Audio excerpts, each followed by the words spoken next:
Bom dia, meus irmãos, graça e paz. Vamos à nossa leitura. Neemias, capítulo 5 e 6.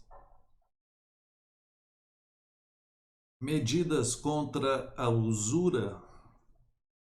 Usura é o ato de se cobrar juros, né? Aquela ganância, aquela que fica cobrando juros de outra pessoa, né?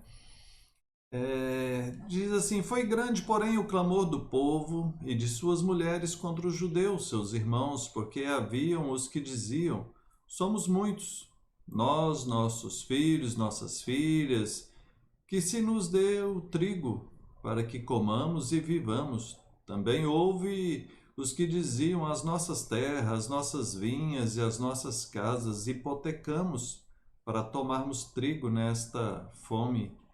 Houve ainda os que diziam: tomamos dinheiro emprestado até para o tributo do rei sobre as nossas terras e as nossas vinhas.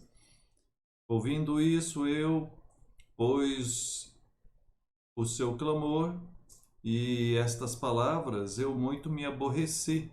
Repreendi os nobres e magistrados e lhes disse: sois usurários.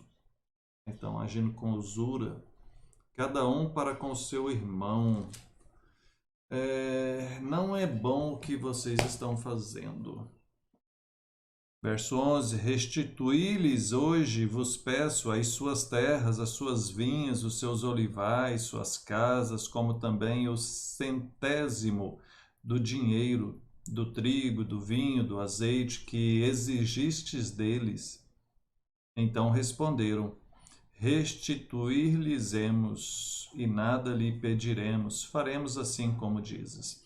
O que estava acontecendo era o seguinte: era uma época complicada, eles estavam voltando do cativeiro e para sobreviver naquela época, os mais pobres tiveram que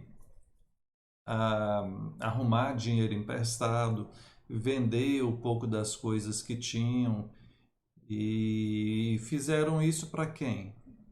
Para o próprio povo, aqueles que tinham mais condições. Com isso, o que aconteceu? Os pobres se tornaram mais pobres e os ricos se tornaram mais ricos. Isso dentro do próprio povo.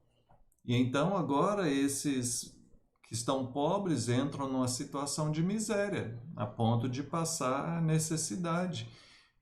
E aí eles começam a clamar isso. E o Neemias, ouvindo, ele chama os nobres, né, os ricos, e fala: olha, isso que vocês fizeram não é bom. Vocês estão tomando dinheiro do seu próprio povo. Isso é usura, isso é mal, isso é ruim, isso é ganância. Né? E aí ele exorta eles a devolver ah, as terras e daqueles que pegaram dinheiro ou alguns bens, né, tipo aqui azeite, trigo, vinho, era para devolver a 10ª parte, né? Veja, não era para devolver tudo, porque também tinha que ter um equilíbrio ali nisso. Então, dessa forma eles fizeram e as coisas puderam prosseguir de maneira mais tranquila. Capítulo 6. Os inimigos conspiram, tentam intimidar Neemias. Verso 2. Sambalate e Gesem mandaram dizer-me: vem, vamos encontrar nas aldeias lá no vale de Ono. Porém, eles queriam me fazer mal. Enviei-lhes mensageiro a dizer: estou fazendo uma grande obra. Então eu não posso ir, porque se eu fosse, a obra iria parar. E aí diz que eles repetiram isso 4 vezes, né? Mandaram 4 vezes chamar ele e todas as vezes ele negou: não, não vou, né? Verso 9: todos eles procuravam atemorizar-nos, dizendo: as suas mãos largarão a obra. E aí eles clamam a Deus: agora, pois, ó Deus, fortalece as minhas mãos. Eu gosto dessa passagem, né? Ele está ali, todo mundo tentando desanimar, e ele vai mantendo o seu foco na sua missão, no seu trabalho, e ao mesmo tempo orando a Deus: Senhor, fortalece as minhas mãos, me dá força para trabalhar, para seguir em frente. É isso que a gente tem que fazer, né? Se tem alguém falando mal, se tem alguém criticando, se tem alguém do contra, não dá bola para isso não. Se mantém firme, não perca o foco e busque a Deus. Busque a Deus, peça força para Deus. Verso 10: tendo eu ido à casa de Semaias, ele me disse: vamos à casa de Deus no meio do templo, fechando a porta, porque virão te matar. Ainda essa noite vão vir te matar.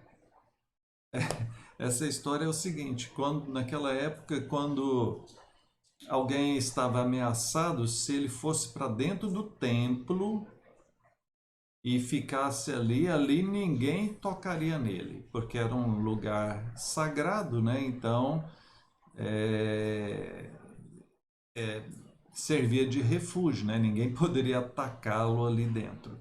E aí esse falso sacerdote aqui, né? Foi lá e falou isso para ele. Olha a resposta dele. Verso 11: acaso homem como eu iria fugir? E quem há como eu que entre no templo para viver? De maneira nenhuma entrarei. Então percebi que não era Deus quem enviou ele. Tal profecia falou ele contra mim, porque Tobias e Sambalate subornaram ele. Olha que ponto que chegou, né? Então a questão do discernimento, gente. Né? Tá em comunhão com Deus para ter discernimento.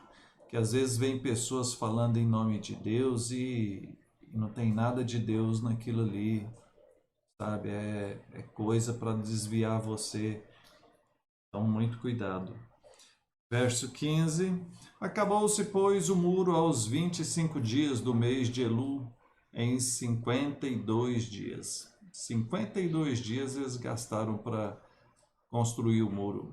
Sucedeu-se que, ouvindo todos os nossos inimigos, temeram todos os gentios e decaíram no seu próprio conceito, porque reconheceram que por intervenção de nosso Deus é que fizemos esta obra.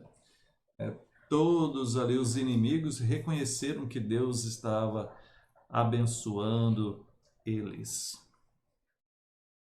Muito bem, que Deus assim nos abençoe também. Oremos. Pai, louvado seja o Senhor.